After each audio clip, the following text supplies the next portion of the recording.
Hey, Karina, this is a great question. 7 weeks postpartum, pump every 3 hours, barely 2 ounces, doing everything. Liquid, right flange, great pump, even pumping at night. My milk supply doesn't increase. I breastfeed and pump. Okay, so let's talk about this.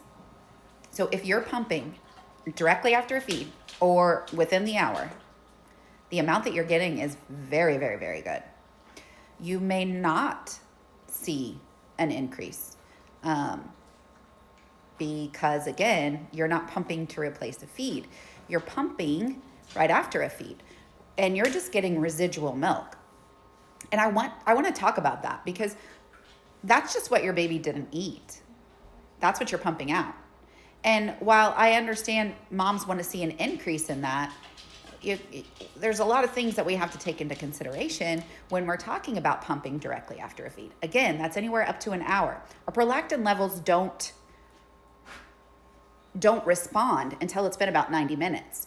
So with this being said, 2 to 4 ounces to replace a feed, which means your baby's hungry and you're pumping. That is the average amount. Total, 2 to 4 ounces total to replace a feed, not right after a feed. That's normal. By doing what you're doing, pumping and breastfeeding, you are creating an oversupply. And listen, let me tell you something. It's important to know the cons of this. And the cons of oversupply are you're at an increased risk for clogged ducts and mastitis. But I need to know why you're pumping. Because if your baby's satisfied at breast, why are you pumping? And if it's to put something away, you can do that. You just don't have to do it all the time. You can do it 1 or maybe 2 times a day. But going above and beyond that, doing it 8 times a day on top of feeding your baby, you're making milk for 2, not 1.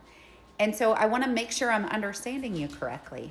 When you say you breastfeed and pump, that you're breastfeeding and then pumping, not pumping to replace feed. Because if you guys want to go back to the video I made about my version and why moms should be pumping is because you're doing that because you're feeding your baby outside your body and you want to tell your body, hey, I need milk I need milk.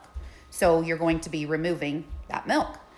But if you're pumping after a breastfeeding session, you're just removing that residual milk. And I'm here to tell you, you're just doing all that work for really no reason. So I would love to know the reason behind it. If you can give me more info, that would be great.